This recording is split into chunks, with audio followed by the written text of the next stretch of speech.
Donc, bonjour encore à tous et à toutes. J'espère que vous allez tous bien. Très ravi Bonjour. de vous accueillir pour cette troisième conversation de groupe. Et aujourd'hui, on a le grand plaisir de recevoir un autre podcasteur camerounais. Un autre podcasteur camerounais après René Nkoa la semaine dernière. Donc, c'est un grand plaisir pour nous d'avoir Arsène avec nous. Bonjour Arsène, bienvenue à la conversation de groupe. Bonjour, Foumi. Le plaisir est partagé. Le plaisir est beaucoup plus pour moi que, que le plaisir l'est pour vous. Je pense qu'on va commencer par l'écoute d'un de tes extraits avant de passer à la phase de la discussion proprement dite. Pour ceux qui ne connaissent pas ton D'accord. podcast, c'est l'Exercice de l'écoute. Je vous propose tout simplement de commencer par l'écouter. J'espère que ça va marcher comme tout à l'heure Ouais. et que, voilà. Allez, hop.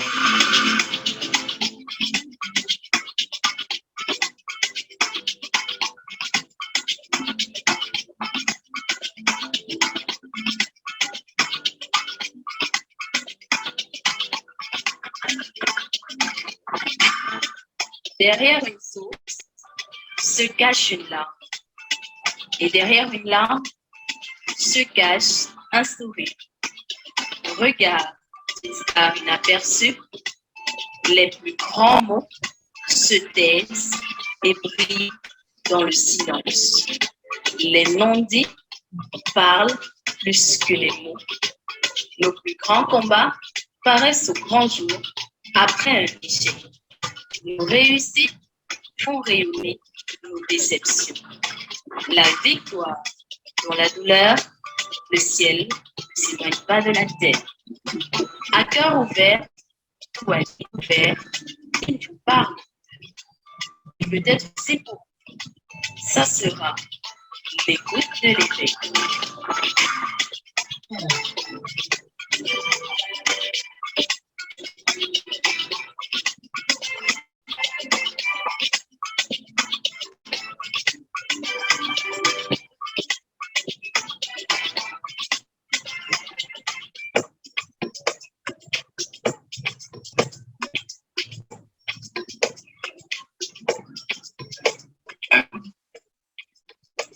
Deux, trois, quatre. Où est donc passé ce soleil? Il tarde à se lever, mais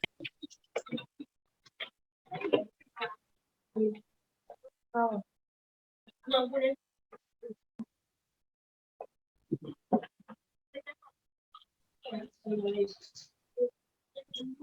pas répondre à l'appel. Où est donc passé ce soleil? Allons-nous nous tourner vers la lune pour allier, qui est balayée par les étoiles et qui devient.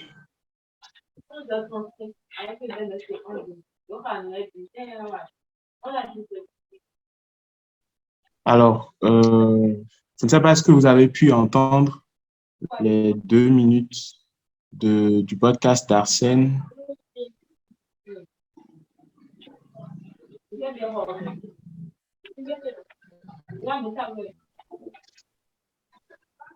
Est-ce qu'on m'entend toujours? Oui. Ouais. Je suppose que les autres aussi. Ok, super. Donc voilà l'extrait du podcast d'Arsène qu'on a écouté, enfin découvert pour certains et redécouvert pour d'autres. Alors Arsène, la première question c'est déjà de commencer par nous dire qui tu es. Pour ceux qui ne te connaissent pas, enfin moi je sais un peu, mais c'est qui Arsène Ilonga? Déjà, Arsène Ilonga, c'est un jeune Camerounais qui est à la base poète et écrivain. Donc, et qui débute dans le podcast, donc qui s'est lancé dans le podcast le 1er janvier. Le premier podcast a été distribué ou a été diffusé le 1er janvier de cette même année, dans 2022. À la base, d'abord, je suis communicateur et marketeur de formation. Donc, j'ai un peu roulé ma bourse dans la gestion, l'administration et tout ce qui va avec les ONG, les multinationales et tout, et tout. Mais comme ma passion, c'est l'écriture, c'est quelque chose qui m'est tombé dessus parce que ça vient de mes grands-parents. Donc, et je voulais, au-delà de m'exprimer avec les mots que j'écrivais, je voulais une expression orale. Et il faut dire qu'il y a moins d'un an, je ne savais même pas ce que c'est qu'un podcast. Je ne savais pas ce que c'est qu'un podcast, mais je savais quand même ce que je voulais faire. Donc, c'est comme ça que je me lance dans le podcast. Et moi, je kiffe bien parce que quand je fais une semaine, je n'enregistre pas de podcast, 2 semaines, j'ai l'impression qu'il y a un manque. Donc, en fait, c'est ça, Arsène Lora. Arsène Lora, c'est tout simplement un enfant toujours dans la tête et c'est un éternel passionné.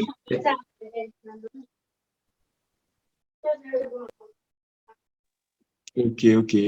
Très intéressant comme description. Moi, enfin, de tout ce que tu as dit, c'est assez intéressant. Et je pense qu'on va revenir un peu plus tard sur comment tu fais le lien entre l'écriture et la création sonore.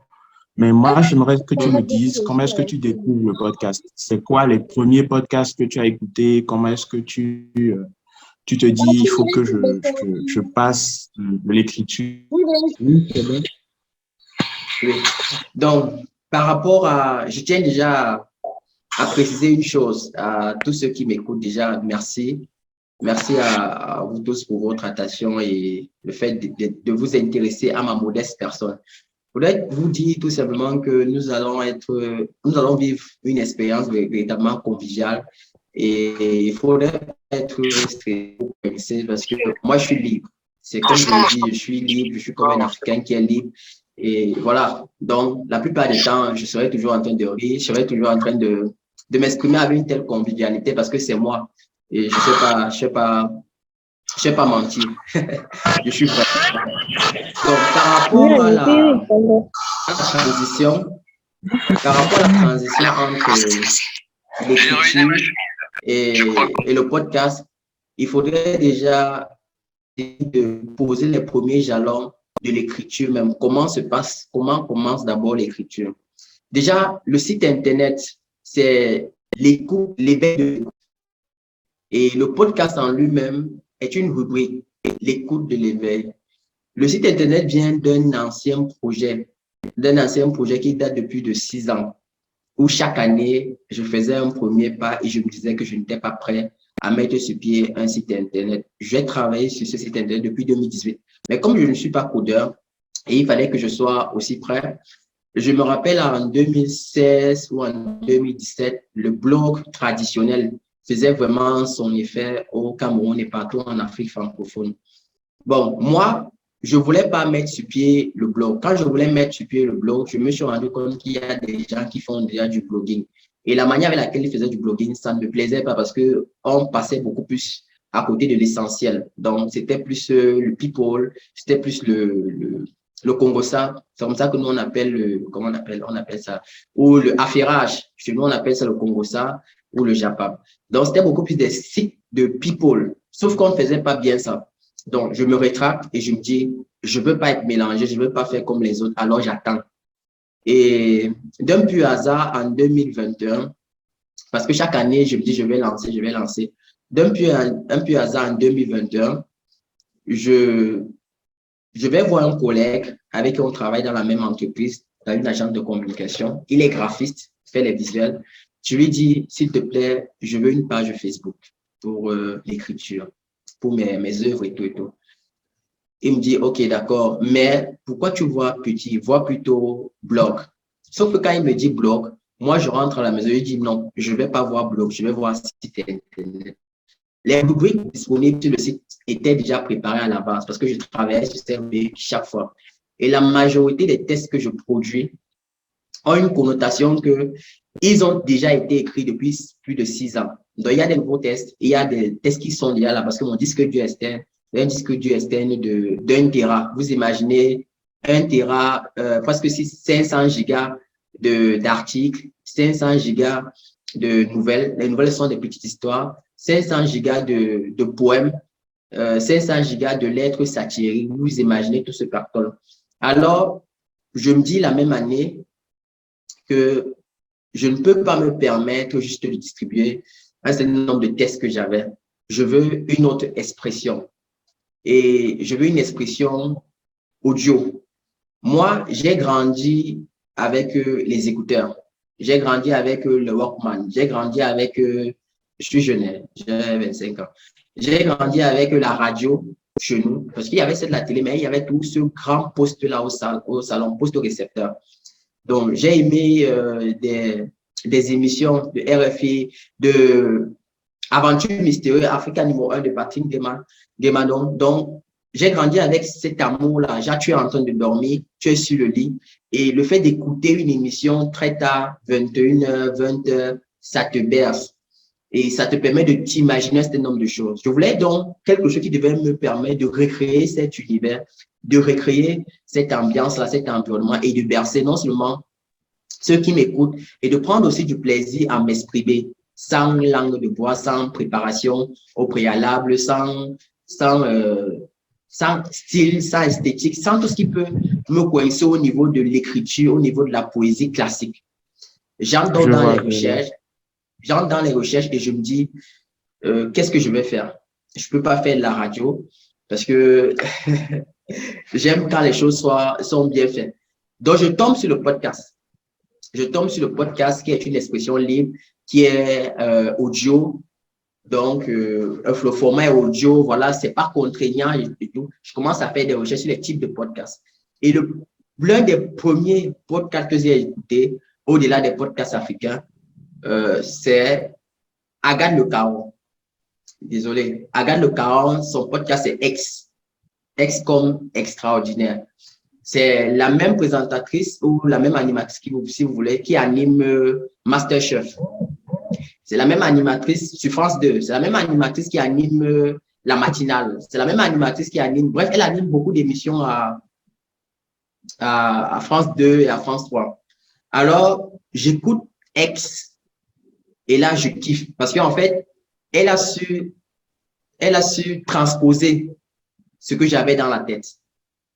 Et directement, ce sont des histoires intimes, des personnes qui viennent vous raconter leur devoir, leur joie, leur peine.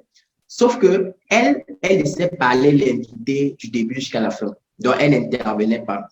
Et moi, je me dis, j'ai pas envie de faire comme ça. J'écoute les autres podcasts. J'ai écouté beaucoup de podcasts, des podcasts même africains. Mais je n'arrivais pas véritablement à me retrouver. Et la vérité est que quand je faisais mes recherches, ce que Oro fait déjà est très magnifique. Il n'y avait pas assez de podcasts africains qui soient francophones.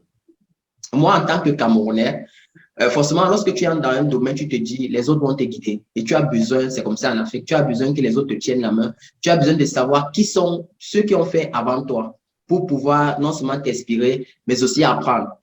Sauf que quand je fais des recherches par rapport au podcast camerounais, le seul podcast camerounais sur lequel je tombe, c'est Si Maman m'avait dit. Et Si Maman m'avait dit vient d'un article que Héros 1 a posté où on recensait un certain nombre de podcasts africains et leur évolution.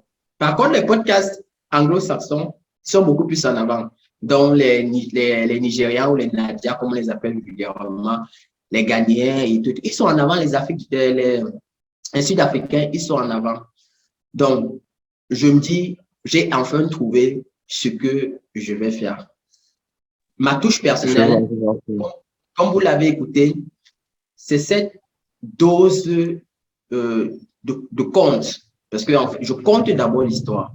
Je vous situe, j'essaie de raconter, de vous mettre dans un environnement où vous essayez de voir ce qui va se passer. Et aussi, j'aime beaucoup les belles paroles, j'aime beaucoup les mots parce que je suis poète. Donc, forcément, il faut apporter ce beau-là. Maintenant, j'ai cette facilité que beaucoup de personnes peuvent m'aborder. Donc, je peux emprunter une moto, je peux entrer dans un taxi. Le taximan commence à me raconter son histoire. Je peux être en train de marcher et je rencontre peut-être un monsieur qui vend les beignets ou une dame, juste avec le bonjour, elle commence à me retracer toute sa vie. Ce qui m'arrivait déjà. Donc, chaque fois, les années, depuis peut-être 10 ans, je me disais, il faut bien mettre sur pied une plateforme qui va donner la parole à ces personnes. Et peut-être, je me disais que la plateforme devait passer par moi. Je le disais juste comme ça. Et quand je mets sur pied le podcast, je me dis, moi, je vais inviter ces personnes, ces jeunes-là, qui vont venir parler de leur vie. Mais au-delà de parler de leur vie, ils vont montrer leur esprit combatif ou combattant, si vous voulez. Donc, c'est un jeune qui vient parler d'un mal par lequel il est passé et qui montre comment il a su transcender ce mal-là. Ça peut être la dépression. Le premier épisode de l'écoute de l'éveil, c'est la dépression. Un jeune qui a à peine 30 ans et qui a déjà fait des chutes de dépression, des récidives de dépression, on n'en peut finir. Et il est toujours exposé à la dépression. Donc, le premier épisode, ça se passe tout naturellement. Je pense que je vais d'abord m'arrêter là pour que tu puisses me relancer. Sinon, je vais dire beaucoup de choses. Mais c'est ça l'essentiel. L'essentiel, c'est que… Effectivement, Arsène, merci beaucoup pour cette vision assez large que tu nous as donnée, en tout cas, de comment tu as commencé par podcaster. Et donc, moi, je retiens essentiellement que, voilà, le premier constat que tu avais, c'est qu'il n'y avait pas assez de podcasts dont tu pouvais t'inspirer. Et voilà, les premières références que tu as eues, elles viennent de la radio. Tu as parlé de l'aventure mystérieuse. Tu as parlé de Si Maman m'avait dit, un podcast camerounais très écouté d'ailleurs, encore jusqu'à aujourd'hui. Et donc, voilà, moi, je retiens ça. Je retiens qu'au début, tu n'avais pas vraiment de référence, en tout cas dans l'univers africain dont tu pouvais t'inspirer. Oui. Mais justement, tu as commencé par parler du premier épisode de l'écoute de l'éveil. Est-ce que tu peux nous en dire plus? D'où te vient en fait l'idée d'aller récupérer ce jeune-là qui va nous parler de dépression dans ce premier épisode-là? D'où cette idée-là te vient? Et comment est-ce que tu fais de façon pratique pour réaliser ce premier épisode? Parce qu'on parle du fait que tu n'as pas d'expérience, tu n'as pas de repères et tu n'as pas de référence aussi. Déjà, c'est fou. Je vais vous dire ce qui s'est passé, c'est tellement fou. Parce que on va retourner dans le passé. Nous sommes en 2020 et je travaille bénévolement. J'apporte, je voulais de l'expérience dans l'écriture des magazines. Je voulais travailler pour un magazine qui n'allait pas forcément empiéter mes heures de service classiques. Donc, moi, je suis calé l'action sociale. Moi, c'est mon leitmotiv. L'action sociale d'abord. C'est d'abord la société, les faits de société. Pour moi, la société est malade et il faudrait qu'on essaye de dénoncer cet art-là. Sauf que on ne va plus dénoncer cet art comme le faisait Émile Zola ou bien JPS, Jean-Paul Sartre et tous ces grands penseurs que vous connaissez, surtout les Africains. On ne va plus dénoncer cet art. Maintenant, c'est le moment de passer à l'action. Et pour moi, je me dis, la jeunesse africaine doit se lever à tous les niveaux. Donc, quand je parle de se lever, ce n'est pas d'être violent, ce n'est pas de descendre dans la rue et de casser, mais c'est de dire que on doit se rendre compte que chacun dans sa profession a sa part à apporter à la société. C'est pour ça que je parle d'abord de l'éveil. L'éveil parce que il faudrait que tu t'éveilles. Mais maintenant, tu t'éveilles parce que tu m'as écouté, tu t'éveilles parce que tu as écouté une autre personne.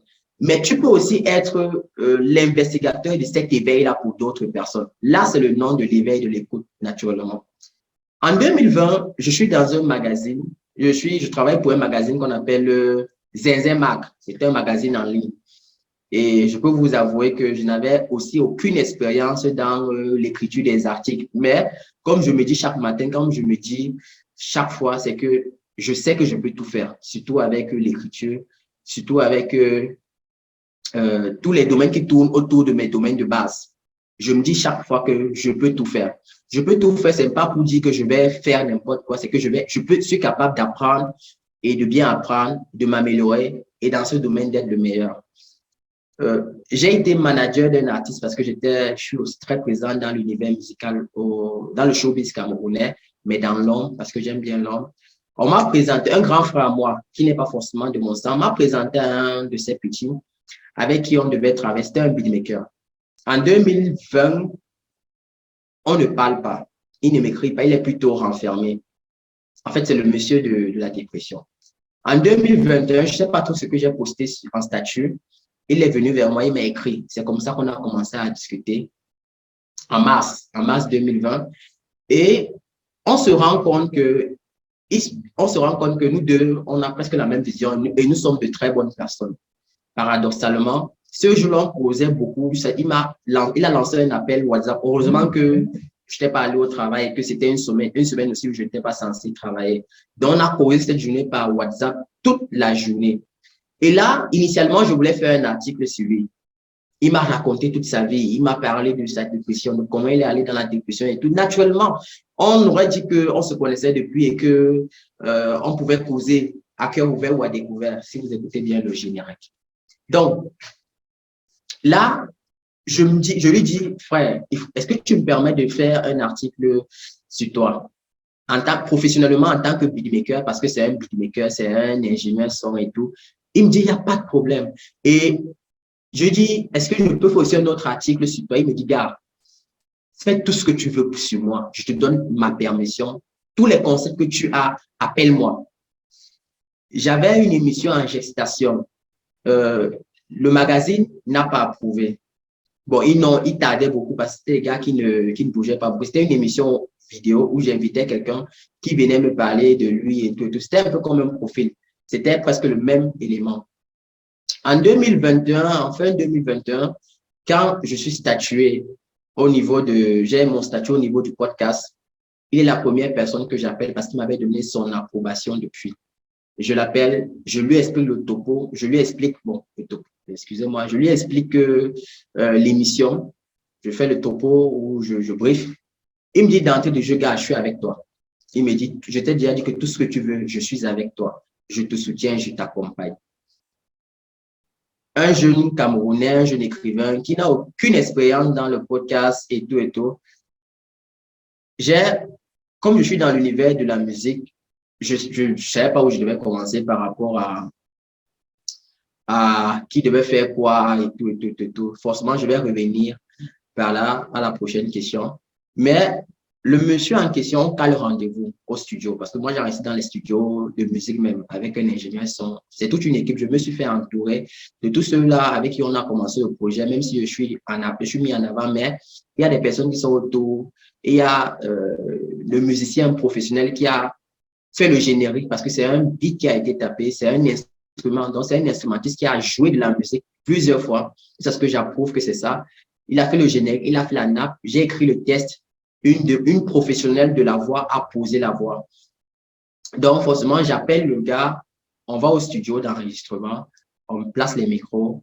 Il vient même, il va au studio avant moi. Nous sommes là en décembre, en début décembre, le 10 ou le 5. Il est au rendez-vous avant moi.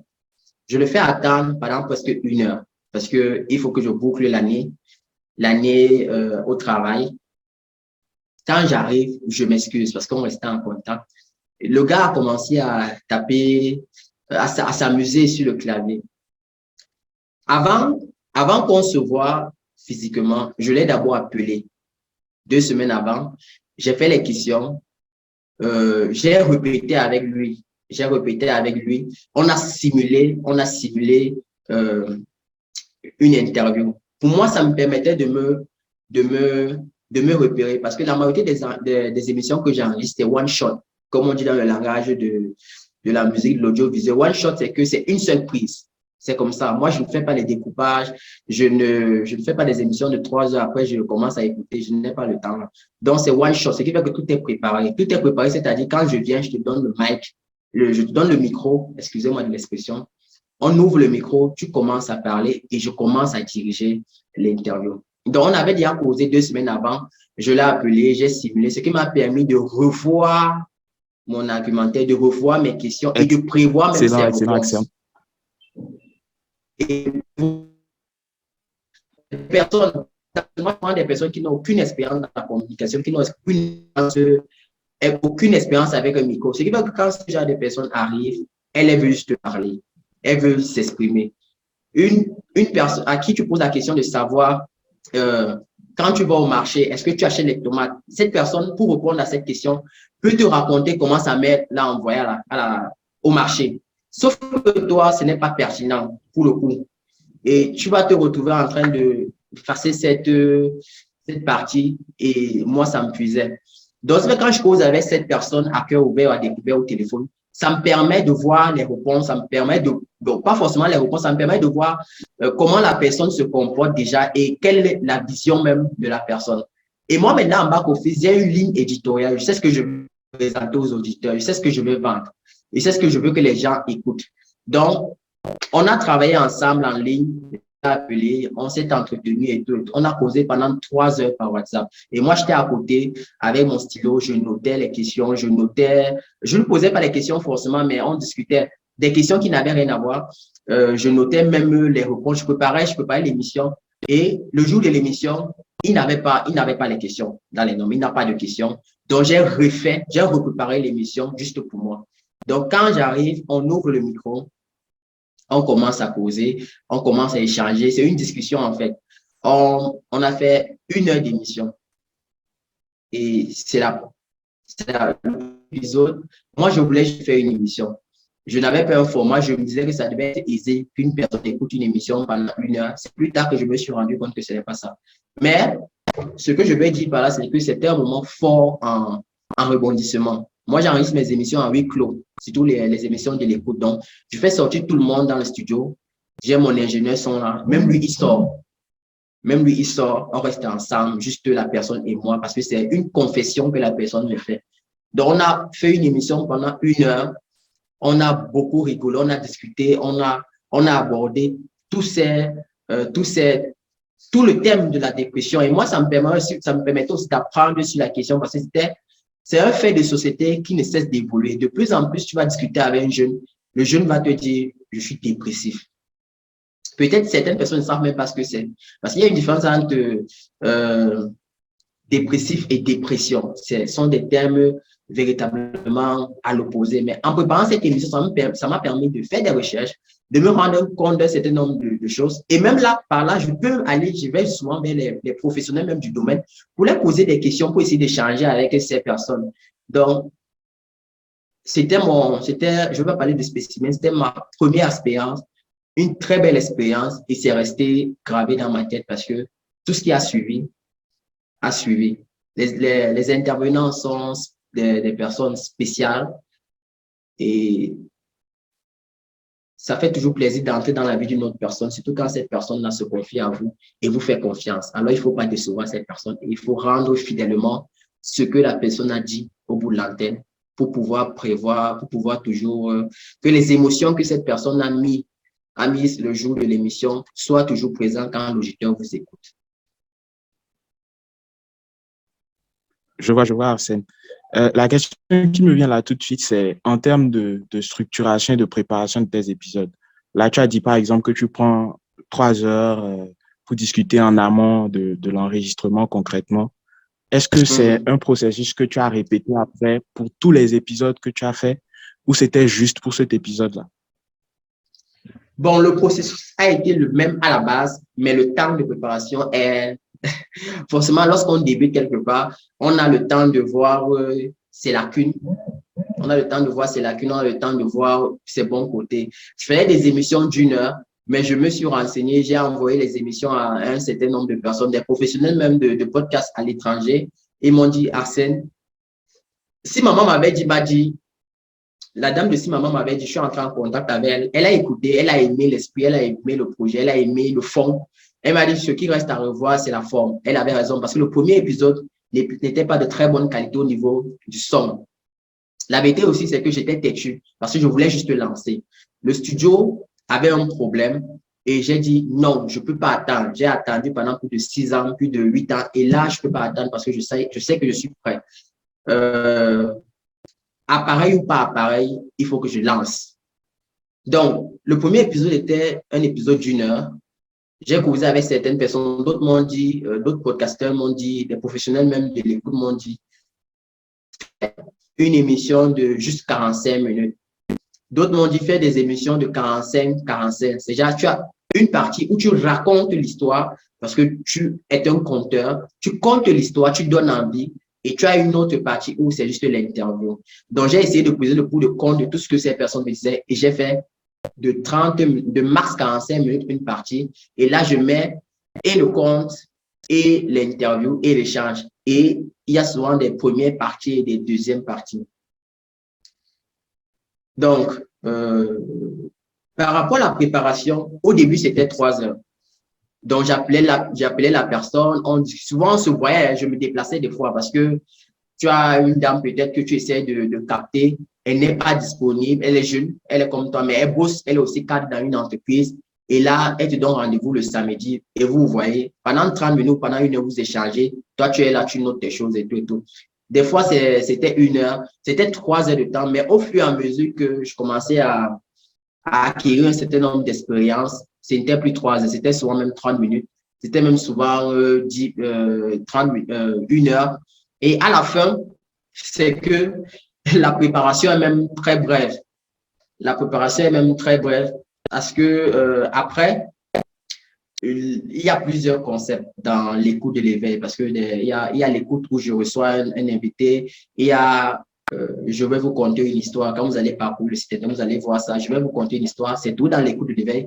Mais là-bas, c'est moi qui parle. Et là, je n'ai pas besoin forcément de préparation. J'ai une préparation intime, peut-être de 15 minutes. Et j'ai aussi avec vous qui est déjà prêt, qui va être en ligne dès lundi et tout. Donc, ce qui fait que moi, j'aime beaucoup le freestyle.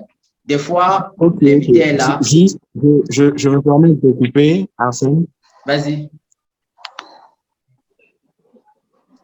Juste pour revenir sur, je vais vous conter une histoire. Et je pense que c'est assez intéressant de parler de je vais vous conter une histoire parce que là, tu parles de quelque chose qui est, enfin, tu es seul en fait dans ce type d'épisode-là. Et là, moi, je sens que c'est plus écrit que lorsque tu fais une écoute de l'éveil avec quelqu'un que tu invites. Oui. Donc, comment est-ce que tu t'arranges? Est-ce que les épisodes de l'écoute de l'éveil te nécessitent en fait de travailler aussi l'écriture? Et comment est-ce que tu t'arranges pour écrire et préparer un format comme je vais vous conter une histoire où tu comptes vraiment une histoire? Il est bien de mentionner. Merci déjà pour la question parce que effectivement, je compte une histoire, mais je compte une histoire qui peut-être me touche, une histoire où je suis au centre, une histoire que j'ai vue, une histoire et tout et tout. D'où part le concept même de je vais vous conter une histoire. Je suis né un 13 mai. Je suis de ceux qui n'aiment pas trop fêter les anniversaires. Et là, cette année, je me suis dit, il faut que je fête mon anniversaire. Ne serait-ce que j'informe les personnes que je suis né un 13 mai. Parce que des fois, l'anniversaire passe comme ça et c'est après le lendemain que je divulgue l'information. Ou bien du moins, je me dis, si tu me connais, si tu m'aimes, forcément, tu vas te rappeler de ma date d'anniversaire. Alors, cette année, j'ai décidé de faire quelque chose, de ne pas oublier. En fait, c'était le thème, c'était le titre de l'épisode. Ne pas oublier, je refuse d'oublier. Je refuse d'oublier, je l'ai mis en ligne en le classant dans le même format que l'écoute de l'éveil, c'était 7 minutes. Les résultats escomptés de je refuse d'oublier, ne pas oublier, m'ont tellement montré que les personnes s'intéressent à qui je suis, de la personne aussi, de cette personne qui est derrière, qui interviewe les gens et qui ne se présente jamais. Et voilà, forcément, qui a de la sensibilité, qui rit de temps en temps, qui pose des questions avec et tout et tout. Des personnes sont intéressées à ça. Ça produit véritablement un stream. Et là, je me suis dit, pourquoi ne pas mettre sur pied véritablement un autre concept où je compte les histoires. Je compte les histoires, la préparation est simple. Là, je me réveille un matin, je peux avoir des thématiques que je souhaiterais aborder. Et à ces thématiques, je colle des histoires que j'ai vécues, où j'ai été témoin et tout, tout. La préparation avec l'écoute de l'éveil est que ça prend beaucoup de temps. Déjà, sérieusement, ça prend beaucoup de temps. Je vais vous conter une histoire. J'entre dans un studio à moins de 30 minutes ou à moins d'1 heure. J'ai enregistré près de 5 à 10 épisodes.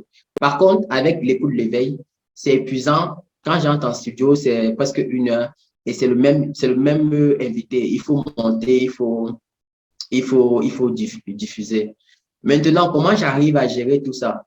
C'est que l'écoute l'éveil, j'ai décidé de faire juste 6 épisodes pour la saison. Donc, la saison est même déjà clôturée pour l'écoute l'éveil. Et là, ça me permet de me concentrer sur, je vais vous conter une histoire qui est tellement facile et de me concentrer sur d'autres concepts de podcast qui sont à venir, comme avec vous, ou bien Matic qui va être réalisé d'abord en format vidéo, qui est une émission même, et qui va être retranscrite en audio sur le podcast. En fait, c'est ça même comment j'arrive à gérer les deux. Ok, super. L'autre question que j'avais aussi, c'est par rapport au montage de tes épisodes. Enfin, tu as dit que tu as une équipe, tu as des gens pour faire la voix off, pour faire la musique. Qui s'occupe du montage? Est-ce que c'est toi-même? Est-ce que ça t'arrive d'avoir des difficultés en termes de montage? Et concrètement, comment ça se passe une fois que tu as enregistré ton épisode, ton intervenant? Comment est-ce que ça se passe juste après? Moi, dans ma logique, je ne suis pas obligé de tout connaître. Je le dis très souvent, je ne suis pas obligé de tout connaître. Je remets à César ce qui est à César. Ça, ce n'est pas mon domaine. Et j'ai décidé d'être comme ça. Peut-être sur d'autres cieux, je vais apprendre parce que je suis quelqu'un qui aime bien le freestyle, je suis capable de rencontrer quelqu'un dans la rue. Et en fait, c'est mon projet. C'est rencontrer quelqu'un dans la rue que pendant que la personne m'explique son histoire, je peux dire à la personne, est-ce que je peux vous enregistrer? Est-ce qu'on peut faire une émission là? Et que la personne accepte. Sauf que c'est peut-être quand ça va arriver que je vais commencer à apprendre véritablement le montage. Mais ça se passe comment? C'est que j'entre en studio avec l'invité, il y a quelqu'un qui prend les voix. Quand il finit de prendre les voix, il mixe. Et il mixe, bon, il ne mixe pas en tant que tel, il colle juste le générique du début, générique de fin, et il met la nappe. Maintenant, quand il me donne le produit fini, soit il envoie à l'ingénieur son même en chef qui est censé mixer et masteriser pour donner une très bonne qualité au son. C'est lui qui fait ce travail, mais c'est tellement simple. C'est véritablement simple parce qu'ils font ça plusieurs fois devant moi. Et même là où je suis dans un studio de production, le nouveau studio de production où j'enregistre de temps en temps avec un ami. Quand il fait ça devant moi, c'est tellement simple. Souvent, il me laisse même tous ces derniers temps, il me laisse faire. Donc, il me dit, essaye de te débrouiller. Mais maintenant, il faut avoir le bon matériel. Il faut avoir non seulement le bon matériel, et il faut avoir aussi les bons logiciels parce qu'on utilise des logiciels de musique. Donc, on va étudier peut-être LF Studio, on va utiliser, il y a d'autres studios un peu plus high-tech qui permettent de donner une très bonne musique, qui permettent de donner un très bon rendement et d'exporter même la musique à l'échelle internationale. Et via ce genre de logiciel, le travail est facile. Quand tu as déjà enregistré ta voix, ton émission comme je le fais, c'est un jeu de passe-passe. Tu prends le générique qui est déjà présent, tu prends le générique de fin, tu prends la nappe, tu mets là, c'est à toi de gérer, c'est à toi de faire ça. Mais actuellement, la vérité est que je ne fais pas ça. Je ne fais pas ça et pour le moment, je ne souhaite même pas apprendre, même si je suis bien en train d'apprendre implicitement. Excellent, excellent. La question qui suit, c'est celle de la diffusion. Moi, j'ai remarqué que l'éveil de l'écoute n'était pas, par exemple, présent sur ce qu'on appelle les plateformes de diffusion de podcasts classiques, c'est-à-dire Spotify, Google Podcast. En tout cas, partout on écoute des podcasts d'habitude. Donc, pour écouter l'éveil de l'écoute, c'est qu'il faut se rendre sur le site l'éveildelécoute.com. Pourquoi est-ce que tu as fait ce choix-là de, en quelque sorte, te retirer de tout ce qui est plateforme classique de diffusion de podcasts? Déjà, cela part de ma vision. Cela part de ma vision. Moi, je pense qu'il faut bien travailler. Il faut bien travailler en back-office, derrière les caméras, pour être prêt à être un jour sous les feux des projecteurs. Ça, c'est ma vision. Donc, c'est-à-dire, parce que pour moi, je considère que chaque fois, il faut s'entraîner. Lorsque tu vas peut-être aborder Spotify ou Deezer, il faut que ton podcast soit de qualité, que ce soit au niveau du fond comme au niveau de la forme. Tu ne peux pas te permettre d'échouer parce qu'une personne qui écoute, moi je suis un marketeur, un prospect qui est insatisfait à la première expérience est capable de te gâcher la vie pour 10 autres prospères. Par contre, quelqu'un qui est satisfait, il va te ramener une autre personne. Donc, quand je fais dans ce rendement, je me dis, quelqu'un peut bousiller mon concept juste parce qu'il n'a pas été content du fond, il n'a pas été content de la forme, et là, ça va me créer des misères. Mais par contre, je pense que nous étions en septembre, non, en juillet ou en août, j'ai commencé à aborder d'autres plateformes. Dans la continuité, je me suis dit, c'est mieux d'aller vers les plateformes communautaires, des plateformes pas très connues, des plateformes véritablement pas très connues, communautaires. Donc, peut-être je suis présent dans certaines plateformes, peut-être d'Amérique du Nord, d'une partie d'Amérique du Nord, d'une partie peut-être de l'Europe, de la francophonie. Donc, ce sont des petites plateformes qui sont écoutées par un certain nombre de personnes et beaucoup plus par les anglo-saxons. Ne venez pas me demander comment je peux pas être présent sur une plateforme anglo-saxonne alors que moi, je fais du podcast francophone. Je vous réponds immédiatement.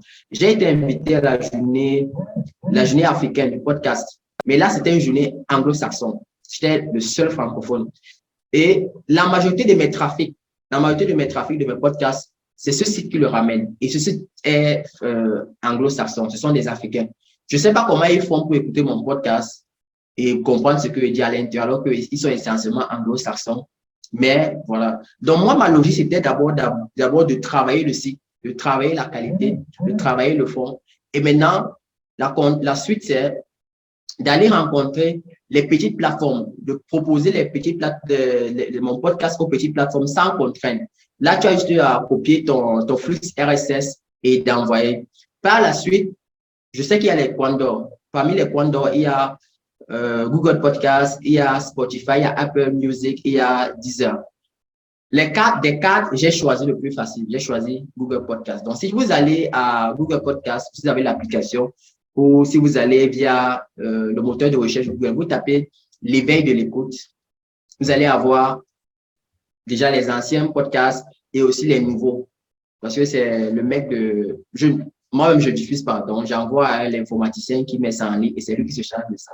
Maintenant, je lui ai dit, nous ne sommes pas encore prêts, ou je pense que nous ne sommes pas encore prêts à aller rencontrer des personnes avec beaucoup de contraintes comme Spotify, des personnes avec beaucoup de contraintes comme Apple Music qui vont essayer de tout regarder de fond en comble, de vous demander de créer un compte, de vous demander de mettre votre compte en bas, de vous demander un certain nombre d'informations et aussi, si votre produit n'est pas de qualité, alors voilà, ça sert à rien pour le moment. Donc, ça viendra, c'est juste une stratégie marketing.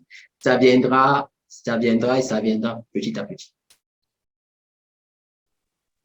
D'accord, Arsène. Alors, tu as parlé tout à l'heure de trafic. Moi, j'aimerais que tu nous dises un peu comment est-ce que ça se passe, vu que tu n'es pas sur les plateformes classiques, comment est-ce que ça se passe pour mesurer en fait ton audience. Et tu as cité aussi des plateformes tout à l'heure. Si tu peux nous donner quelques exemples, ce serait bien pour que il y a des podcasteurs parmi nous, que certains également puissent profiter de ces plateformes-là pour avoir un peu plus de trafic. Donc, déjà, je check mon téléphone et il y a des plateformes comme Ton Radio, il y a Google Podcast que nous connaissons tous. Mais je pense que je vais faire la liste de toutes ces plateformes et te l'envoyer par mail que tu puisses poster. Mais c'est véritablement des petites plateformes. Hein. Vous pouvez même taper sur Google en anglais parce que si vous parlez un peu, vous débrouillez bien en anglais. Site web ou podcast, vous tapez juste en anglais, on va vous donner un certain nombre de plateformes. Vous pouvez aussi taper même en français, on va vous donner un certain nombre de plateformes. Moi, je suis allé même chez les anglo-saxons, chez les hispaniques, je suis allé presque partout en me disant que forcément, quelqu'un qui écoute le podcast, parce que je mise beaucoup plus sur le temps, je me dis, quelqu'un qui écoute le podcast, même s'il est d'expression portugaise, dès lors qu'on te donne la possibilité qu'ils ont écouté ton podcast, même si c'est en français, et une personne peut tomber sur ça, même s'il a des descriptions portugaises et qu'il a des bases en français, il peut kiffer. Encore que pour moi, je vois le podcast aussi parce que ça a une valeur aussi musicale. Les musiques sont protégées, ça m'appartient. C'est que la musique, la musique n'a pas besoin de langue. Pour moi, la musique n'a pas besoin de langue. Ce sont des émotions. ce sont des émotions. Maintenant, par rapport au trafic, le trafic, c'est Google Analytics. Vu que c'est mon site internet, c'est Google Analytics. C'est chaque fois que tu fais un clic, il y a des courbes qu'il faut étudier et ça donne le nombre de… Si je suis dans le site internet, si dans le site internet, ça te donne un certain nombre de personnes qui ont cliqué, qui ont écouté, qui sont allées à l'écoute de l'éveil, la rubrique l'écoute de l'éveil, qui ont cliqué sur tel épisode, parce que ça me dit concrètement le nombre de personnes, ça me donne le nom même des pays qui sont concernés. Et voilà. Mais la vérité, c'est que c'est pas je m'attends pas encore à un trafic de 2000 écoutes de mois, parce que je me dis que bon, il faut que les gens s'habituent et tout, je commence, donc je suis réaliste. Donc pour le moment, nous sommes dans les 100, nous sommes dans les 200 par mois. Tout dépend des épisodes, parce qu'il y a des épisodes forcément qui sont tellement écoutés et qui reviennent toujours. Vous allez vous rendre compte que peut-être le deuxième épisode de l'écoute de l'éveil, c'est un épisode que jusqu'à aujourd'hui, les gens continuent d'écouter et de réécouter. Donc, c'est comme ça que moi, je calcule. Maintenant, les autres plateformes que je vous ai données, suivant les plateformes, vous pouvez faire des requêtes. Vous allez faire des requêtes, vous allez discuter avec elles, les envoyer les mails et ils vont vous dire comment vous êtes écouté. Mais si, pour terminer, mais si la plateforme est reliée à votre flux RSS, donc je prends une plateforme comme Afriport, voilà une plateforme Afriport qui est africaine, et aussi une autre plateforme africaine. Laissez-moi le temps de regarder 2 secondes, j'ai tellement cette plateforme. Voilà. Il y a Afriport, il y a Africa Podcast, Africa Podfest. Dans cette plateforme, directement, on oriente l'internaute, on oriente l'auditeur dans le site même de l'auteur. Donc, ce qui fait que quand quelqu'un passe par Afriport ou Africa Podfest pour écouter mon podcast, Google Analytics me signale et pointe qu'il part du site. Donc, c'est comme ça qu'on mesure le trafic. Moi, de mon point de vue, c'est comme ça que je mesure le trafic. Et c'est plutôt simple. C'est plutôt simple. D'accord, Arsène. Autre question, c'est par rapport à ta communauté. Enfin, tu as dit tout à l'heure que ton trafic te permettait Google Analytics te permettait de voir à peu près d'où les gens t'écoutaient et tout. Comment est-ce que tu gères la communauté, c'est-à-dire les gens qui t'écoutent? Comment est-ce que ça se passe? Est-ce que tu as des retours lorsque les gens t'écoutent? Comment est-ce que tu fais lorsqu'ils te donnent leur avis sur X ou Y épisode? Déjà, la communauté se crée. La communauté se crée. Et je vais, s'il faut donner peut-être un conseil ou bien s'il faut donner mon point de vue, c'est que avant chaque projet que nous faisons, la phase de pré-lancement, la phase qui a lieu avant le lancement est très importante parce que c'est là où tout se décide. Moi, peut-être beaucoup plus le fait de faire le podcast. Je n'ai pas oublié que j'ai une formation en management, en gestion de projet, en marketing. Ce qui fait que tout ce genre de choses, j'ai prévu et j'ai visionné même le futur. Parce que j'ai des ambitions. C'est que cette année, moi, je suis dans mes chiffres. Tout au contraire, je suis même au-delà de mes chiffres. Je sais ce que ça m'apporte. Je sais comment je vais faire la prochaine année et les prochaines années. Et moi, mes années, je les divise en trimestres. Ma communauté, je me suis d'abord, pour lancer mon podcast, je me suis d'abord appuyé sur ma communauté de lecteurs. Donc, ma communauté d'écrivains, ceux qui connaissent que je suis écrivain. Ça n'a rien à voir parce que ce ne sont pas des écrivains. Moi, mon écriture va vers les personnes qui ne savent pas lire, qui n'aiment pas lire. Parce que nous, on n'aime pas lire en Afrique. Donc, ma communauté, c'est ces personnes-là, mais qui lisent tout de même du Arsène Elorga. Et c'est beaucoup plus les lecteurs qui n'ont rien à voir avec les écrivains parce que l'écrivain va venir faire sa séance infuse et au lieu de lire avec le cœur, va essayer de voir s'il y a des fautes, va essayer de voir si tu as respecté tel morpho syntaxe et tout et tout. Donc, je me suis donc appuyé sur cette communauté qui n'est pas forcément camerounaise, avec des relations, des contacts. Quand je lance donc, c'est cette communauté de base. C'est cette communauté de base. Et maintenant, moi, mon podcast, la cible de mon podcast, ce sont d'abord les jeunes. Ce sont les jeunes africains. Qu'ils soient sur le continent africain, qu'ils soient en dehors du continent africain, ce sont les jeunes africains. Maintenant, je m'appuie donc sur cette communauté que j'ai essayé de bâtir pour diffuser le podcast naturellement avec les copies des liens à 2-3 personnes qui, à leur tour, s'ils aiment, quand ils aiment, comme ils aiment ce que je fais déjà au niveau de l'écriture, ils partagent, ils partagent, ils partagent, ils partagent, ils partagent. Maintenant, le retour est naturel. Des fois, je reçois des messages WhatsApp, des fois, je reçois des mails parce que j'ai fait bien de mentionner au niveau du site. Quelqu'un peut laisser des commentaires. Quelqu'un peut même aller m'envoyer un mail. Quelqu'un peut même aller sur la page Facebook. Et à la page Facebook, j'ai lié mon numéro WhatsApp. Ce qui fait que je peux recevoir des encouragements, je peux recevoir des messages vraiment très touchants via WhatsApp. Via WhatsApp. Mais il y a aussi beaucoup de personnes qui ne disent rien, qui écoutent beaucoup et ils réagissent seulement quand il y a du changement.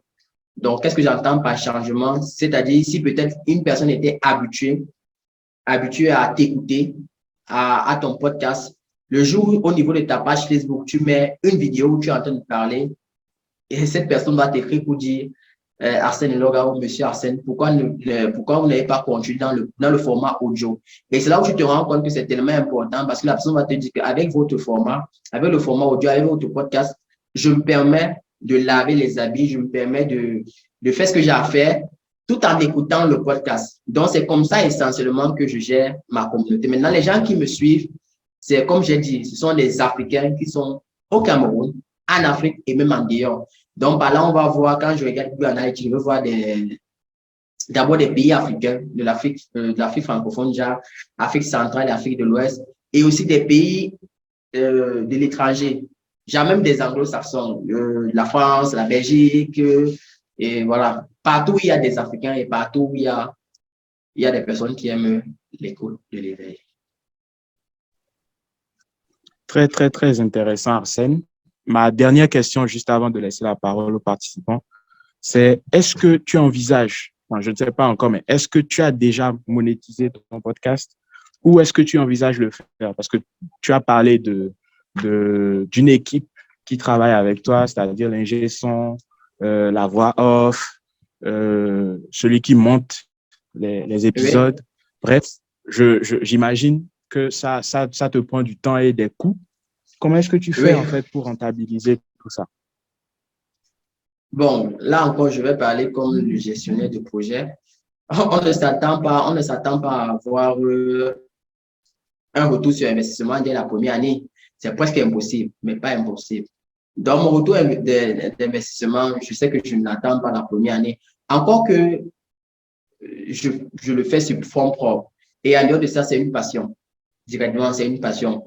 Mais maintenant, ce qui est dans les projets à venir, c'est que si vous écoutez beaucoup plus mes épisodes et des personnes ont fait la remarque naturelle, c'est que lorsque je reçois un invité, même s'il a la dépression, même s'il a, je sais pas trop, il manque de confiance en lui, il y aura toujours un thème d'amour. Il va toujours nous parler. Sa dépression, c'est comme le mec le monsieur de la dépression.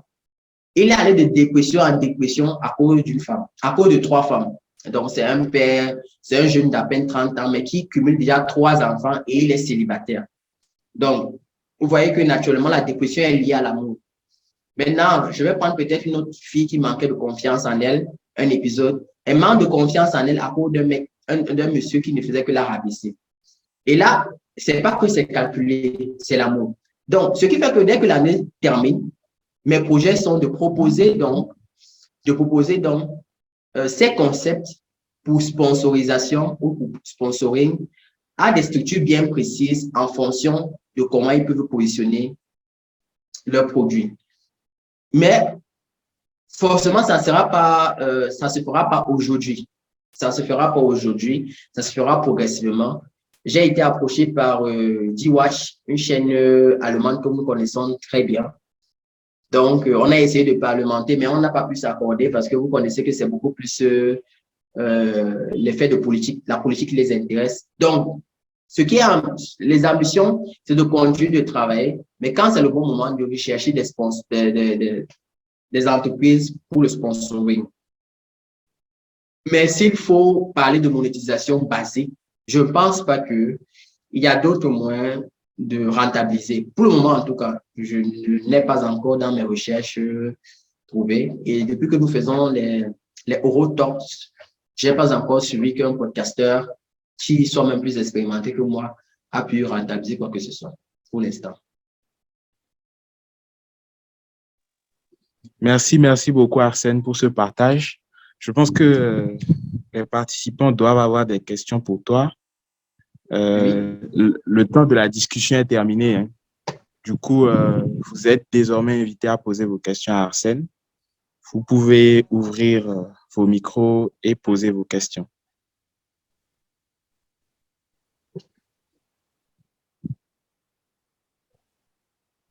Alors, qui se lance? Je vois qu'il y a Achilia, Afoussa, Edouard, Emmanuel, Laurence et Melvin qui sont toujours là. Des questions pour Arsène?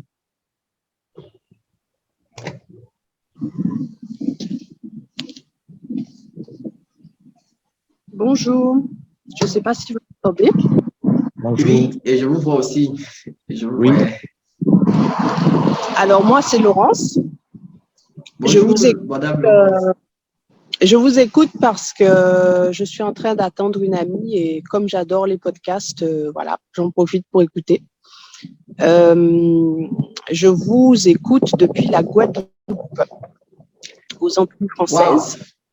Wow. Merci. Ça fait plaisir. Moi aussi, je suis fan de podcasts et j'envisage d'ailleurs d'en faire. Et toutes les questions, d'ailleurs, je félicite le modérateur parce que toutes les questions étaient très pertinentes, notamment la dernière. Et en fait, ce n'était pas tellement une question que je voulais vous poser, ou plutôt, savoir si, quand vous faites des podcasts, en Afrique, quel est l'écosystème sur lequel vous vous appuyez? C'est-à-dire, est-ce que vous inventez, entre guillemets, tout vous-même?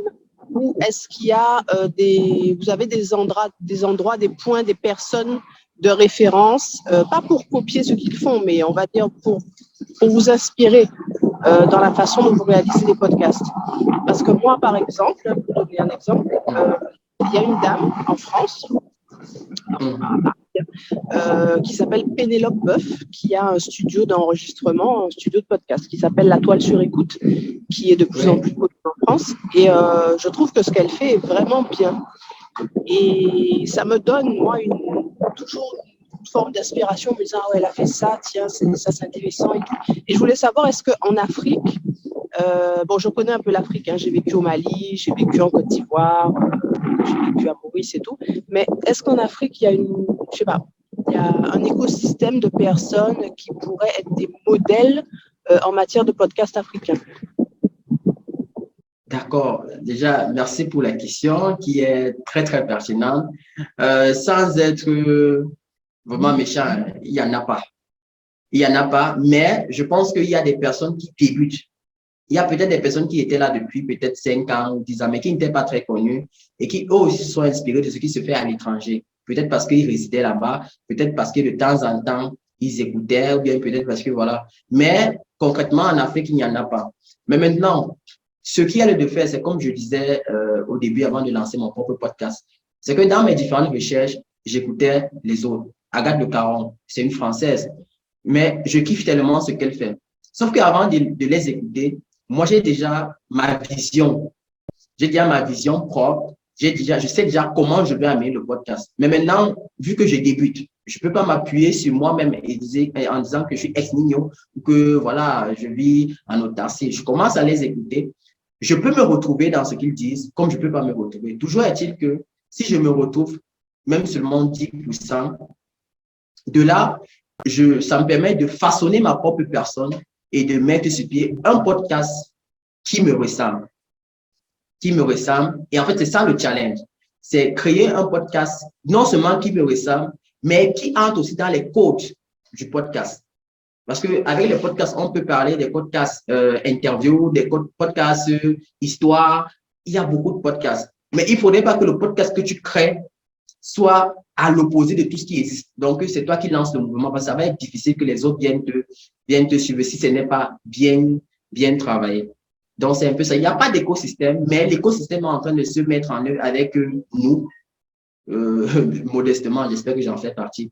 Avec ce qui se fait comme Oro, ce qu'on est en train de voir là, le festival podcast africain francophone, avec aussi le fait qu'il y a des podcasteurs qui ne sont pas ensemble. Moi, dernièrement, ils ont mis sur pied une liste des podcasteurs camerounais. J'étais à l'intérieur, mais je me suis rendu compte qu'il y a une dame qui est camerounaise, avec qui on était en affaire au niveau du marketing, qui fait des podcasts. Moi, je ne connais pas. On n'a jamais parlé de podcast. Et quand je vois la liste, je vois son nom, je suis tellement surpris. Je lui envoie un message WhatsApp directement pour dire, mais hey, tiens, je viens de voir ton nom quelque part, donc tu fais aussi des podcasts. Et là, elle est en même temps aussi surprise que, mais tiens, Arsène, tu fais des podcasts. Pardon, envoie-moi vite ton lien, je vais écouter ton podcast. Parce que moi, j'ai commencé par l'écouter. Et moi, je connais son métier. Elle a fait un podcast pour essayer de vendre son métier parce qu'elle organise les mariages, elle organise le salon du mariage au Cameroun. Elle parle de son métier. C'est tellement intéressant. Moi, je suis allé découvrir la personne qui se cache derrière le podcast. Elle a aussi allé découvrir la personne qui se cache derrière le podcast, les codes pour dire, mais ça n'a rien à voir avec la personne avec qui on échange. Donc, il faudrait déjà que l'écosystème est là, où il est en train de se créer, mais des podcasteurs sont un peu de part et d'autre. Donc, il faut que des événements comme ça soient multipliés et qu'on puisse même avoir des plateformes où on peut se réunir, on puisse partager notre expérience parce que vraiment, au-delà de l'objectif, la fierté qu'on a ou l'avantage qu'on a, c'est que le Cameroun n'est pas différent du Mali. Le Mali n'est pas différent du Sénégal sur certains points. C'est qu'on a les mêmes réalités. Donc, quand quelqu'un va se mettre, il va parler des faits de société du Cameroun, du Mali, du Sénégal, quelqu'un qui est en Côte d'Ivoire va se retrouver dans ces mêmes faits de société. Ça veut dire directement qu'on vit la même misère et que si on parle d'une seule voix, forcément, on se retrouve au carrefour. D'accord, merci. Et j'en profite juste pour vous dire que je suis intéressée dans les commentaires si vous me mettez le nom de cette personne, parce que je suis en train d'écrire un beau livre sur le mariage coutumier en Côte d'Ivoire. Donc, tous les gens qui parlent de mariage m'intéressent. D'accord, je vais vous envoyer. Merci. D'accord.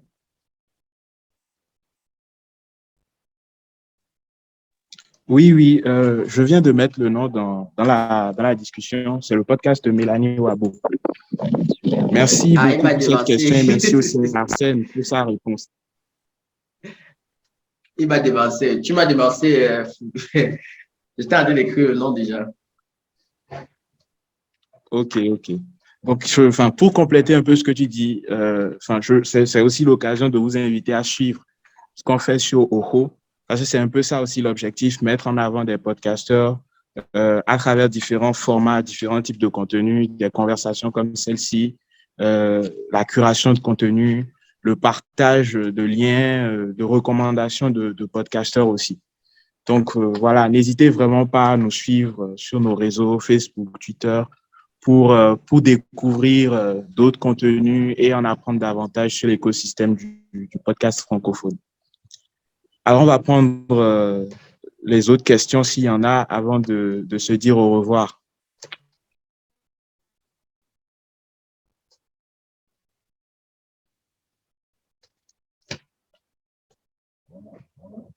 Est-ce qu'il y a d'autres questions?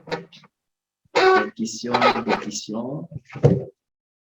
Pourquoi les participants d'aujourd'hui sont un peu timides comme ça? C'est juste pour rigoler. Hein. Ah, il ne faut pas leur dire ça. Ils vont te bombarder de questions. Non, je suis préparé. Tout au contraire, c'est même un plaisir. Ça me ferait vraiment plaisir d'avoir toutes ces questions et d'y répondre. Donc, on attend la question. Parce que forcément, avec toi, peut-être il y a des zones d'ombre qu'on a ou des points qu'on a manqués. Et les écouter, c'est l'occasion de répondre déjà et d'apporter aussi des éclaircissements.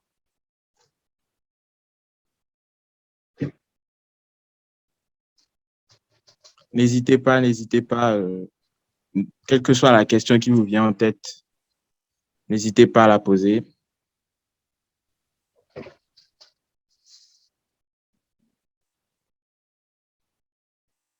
Bah, sinon, moi, j'ai toujours des questions. Hein. En attendant que vous n'en posez, est-ce que tu peux nous raconter, s'il te plaît, une anecdote sur voilà, cet épisode qu'on a écouté en début de conversation, là, l'extrait qu'on a écouté, bon, on n'a pas pu l'écouter jusqu'au fond, Ah ouais, mais jusqu'au enfin, fond. en préparant cette conversation, tu m'as dit que c'était ton épisode préféré, c'est-à-dire celui que tu as le plus aimé faire. Est-ce que tu peux nous expliquer Oui. un peu pourquoi est-ce que ça, c'était ton meilleur épisode selon toi? Déjà, pour moi, c'est mon meilleur épisode parce que euh, je vais vous expliquer pourquoi c'est le meilleur. L'invité de cet épisode, déjà, c'est quelqu'un que je connais. C'est un ami à moi, c'est un frère. Donc, on se connaît depuis plus de 10 ans. Donc, on a été enfants de cœur, juste pour la petite histoire. Et il n'était pas très intéressé par les filles. Bon, quand il dit très intéressé, c'est que euh, il ne mettait pas en avant le fait de se mettre en couple. C'était beaucoup plus, si une fille l'approche, c'est beaucoup plus pour conseiller, pour être ami et tout et tout. Et là, déjà, c'est quelqu'un de très renfermé. Vous n'allez jamais le voir participer, vous n'allez jamais le voir parler, être brouillard et tout, mais c'est quelqu'un de très blagueur, c'est quelqu'un de positif.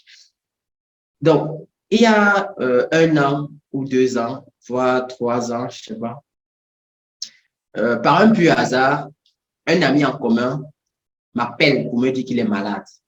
En fait, il s'appelle Jonathan. Que Jonathan est malade. Je me rends donc chez lui. Je me dis qu'il est à l'hôpital, l'autre est bien rentré à la maison. Je me rends donc chez lui. Euh, il avait déménagé. Il a pris un autre appart avec d'autres amis. Et je vois une demoiselle qui est au salon.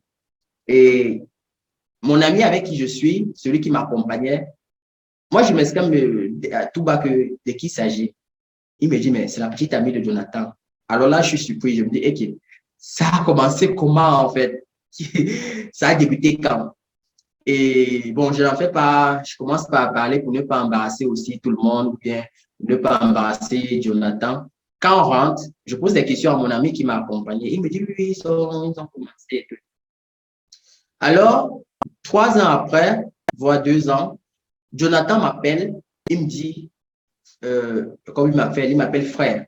Il me dit, frère, j'ai besoin de toi. Je dis, à quel sujet? Dis-moi seulement le lieu où le jour je te retrouve. Il dit, j'ai besoin de toi parce que je viens de mettre sur pied une boîte. Il est informaticien. Je viens de mettre sur pied une boîte et ça ne marche pas. J'ai besoin que tu viennes me donner un coup de main au niveau du marketing, au niveau de la communication. Je dis à mon ami que quand le rendez-vous, quand le jour, je suis là. Mais fais-le le week-end parce que je suis un peu occupé en semaine. J'arrive dans le week-end, on discute, je lui présente aussi mon site internet parce qu'il m'a dit, gars, je suis tombé sur ça par hasard, j'ai écouté, c'est du très bon boulot. Et lui, il est amoureux même de la voix de la demoiselle qui fait la voix du générique. Il est amoureux, juste pour rigoler. Donc, quand il écoute le générique, pour lui, il est l'homme le plus heureux. Et là, après, j'ai eu une idée, je lui dis, est-ce que tu peux m'accompagner pour le 2e épisode? Il dit, d'accord. Mais si c'était une autre personne, n'allait pas le faire. Le jour donc de l'enregistrement, on ne pouvait pas d'abord l'émission ensemble. Je me suis déplacé pour aller chez lui, pour faire une pierre deux coups, travailler la stratégie marketing de son entreprise et travailler l'épisode du podcast. Le jour où il faut enregistrer, le gars est tellement occupé. Moi aussi, je suis tellement occupé. On entre en studio la nuit, genre 18h, 19h. Celui qui était censé prendre les voix, celui avec qui je travaille souvent, qui était censé prendre les voix, il me dit, s'il te plaît, grand frère, je ne peux pas être là. J'ai des choses à faire. Il s'en va. On me laisse une autre personne, sauf que la deuxième personne, je ne travaille pas avec elle. On enregistre l'émission. On croit qu'on est en train d'enregistrer l'émission. Quand il faut exporter, il faut enregistrer dans l'ordinateur. On se rend compte qu'on n'a pas enregistré l'émission. On n'a pas enregistré une petite partie. Donc, à partir de 1 heure, l'enregistrement s'est arrêté. Je regarde Jonathan me regarde et dit, gars, il n'y a pas de problème, recommençons. On recommence. Tout ce qui venait après 1 heure, ça n'a pas pu enregistrer. Celui qui prend souvent les voix, d'habitude, revient au studio. Déjà, je me fâche contre lui parce que j'ai l'impression que c'est de sa faute. Mais en fait, ce n'était pas de sa faute. Celui qui était là ne connaissait pas. On réenregistre l'émission. On a fait 3 enregistrements ce jour. On est quitté de là à 21h. À 22h, j'ai dit, je rentre chez moi. Je m'excuse auprès de Jonathan, auprès de l'invité. Il me dit, je n'ai pas de problème. Ça peut arriver, des moments pareils, ça peut arriver. Le jour où tu le souhaites, fais-moi juste le signe. La deuxième fois, on s'est vu pour enregistrer l'émission. Ça devait être peut-être la 4e fois qu'on essayait d'enregistrer ou la 5e fois, je ne sais pas. On a pu enregistrer. Et la particularité de cette émission, c'est que Jonathan, ce qu'il disait dans l'émission, il n'avait jamais dit ça à quelqu'un, que ce soit à un ami, que ce soit moi-même qui suis son ami. Il y avait des parties de sa vie que je ne connaissais pas. Il y avait des parties de certaines choses que je ne connaissais pas, ou bien je me posais des questions pour savoir pourquoi c'est comme ça et tout. Et il s'est ouvert. C'était vraiment très touchant. J'en perds même mon latin pour parler de cette émission. C'était vraiment extraordinaire comme tous les autres invités. Et c'était un carton au niveau de l'écoute. C'était un carton parce que, comme je vous dis, jusqu'à aujourd'hui, c'est l'épisode le plus écouté de mon podcast. C'est l'épisode le plus écouté. Lui-même, il a tellement aimé l'émission. Et quand il a partagé l'émission, le lien à certaines de ses connaissances étaient surpris. Ils étaient surpris vraiment de savoir que mais Jonathan, on ne te connaît pas comme ça. Est-ce que tu peux être souvent comme ça et tout et tout.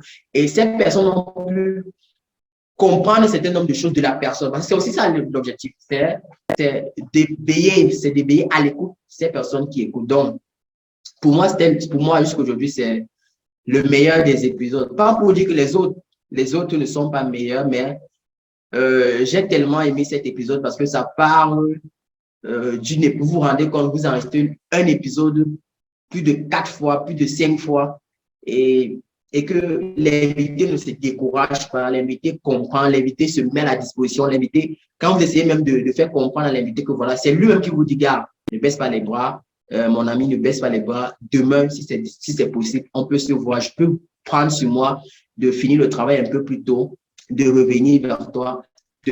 Donc, c'était vraiment extraordinaire. Voilà pourquoi, pour moi, cet épisode est spécial. Effectivement, spécial comme épisode, aussi bien en amont, pendant la préparation qu'après.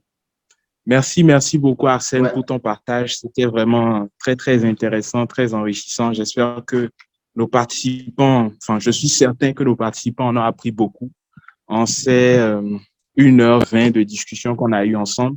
Il y a tellement de choses qu'on aurait aimé encore dire. Bon, voilà, malheureusement, il faut qu'on arrête, la conversation. Merci beaucoup, Arsène. Je ne sais pas, est-ce que tu as un mot de la fin juste avant qu'on ne clôture? J'ai un dernier mot déjà. Merci à toi. Je sais que toi et moi, on cause depuis par mail. On n'a pas eu l'occasion de se voir.